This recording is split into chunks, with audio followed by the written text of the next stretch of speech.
মাননীয় বিরোধী দলীয় সংসদ সদস্য এখানে আছেন, আমি তাকে কারাগারে দেখেছি। অত্যন্ত বিনয়ী মানুষ, অল্পভাষী মানুষ, পরিমিতিবোধ সম্পন্ন মানুষ, কিন্তু তিনি তাদের মেম্বার অফ পার্লামেন্ট সদস্যদেরকে যথাযথভাবে ফাংশন করতে কোথাও যেন বিচ্যুতি হচ্ছে বলে আমার কাছে মনে হয়েছে। মাননীয় স্পিকার, প্রথমেই আমি দৃষ্টি আকর্ষণ করতে চাই মাননীয় সংসদ নেতার। মাননীয় সংসদ নেতা বাংলাদেশ জাতীয়তাবাদী দলের সংসদ সদস্য আমরা যারা আছি তাদের প্রতিনিয়ত শিখাচ্ছেন, দিক নির্দেশনা দিচ্ছেন, অনুপ্রাণিত করছেন, নেতৃত্ব দিচ্ছেন, যার ফলে আমরা প্রতিনিয়ত কি শিখছি, পরিপক্ক হচ্ছি এবং অধিকতর যোগ্য হচ্ছি। কিন্তু তিনি যেহেতু সংসদ নেতা, অর্থাৎ সকল পার্লামেন্ট মেম্বারদের নেতা, এটি শুধু সরকারি দলের মধ্যে থাকলে পার্লামেন্ট মহিমান্বিত হবে বলে আমার কাছে মনে হয় না, বেশি কার্যকর হবে বলে আমার কাছে মনে হয় না। এটি বিরোধী দলের সংসদ সদস্য যারা আছেন তাদেরকে ওনার সান্নিধ্য দেওয়ার প্রয়োজন রয়েছে।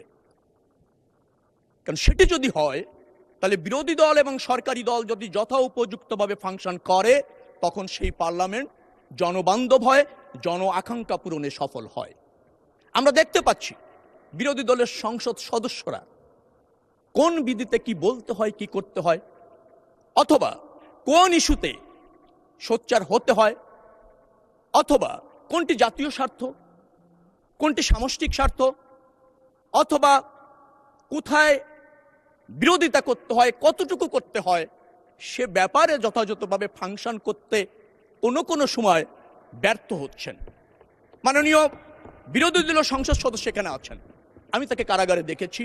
অত্যন্ত বিনয়ী মানুষ, অল্পভাষী মানুষ, পরিমিতিবোধ সম্পন্ন মানুষ, কিন্তু তিনি তাদের মেম্বার অফ পার্লামেন্ট সদস্যদেরকে যথাযথভাবে ফাংশন করতে কোথাও যেন বিচ্যুতি হচ্ছে বলে আমার কাছে মনে হয়েছে। মাননীয় স্পিকার, আমার কাছে এও মনে হয়েছে তিনি হয়তো অসহায়ত্ব প্রকাশ করতে পারেন, যার ফলে সংসদ নেতার দায়িত্ব রয়েছে পুরা সংসদের স্বার্থে বিরোধী দলীয় নেতাদেরকে একটা কর্মশালা বা বিরোধী দলীয় সংসদ সদস্য যারা আছেন তাদেরকে আরেকটু শানিত করা, আরেকটু পরিপক্ক করা, কারণ তিনি তো সংসদের নেতা। অতএব মাননীয় প্রধানমন্ত্রী এই পদক্ষেপ যদি নেন জাতির বৃহত্তর সাথে সেটা কাজ করবে বলে আমি মনে করি।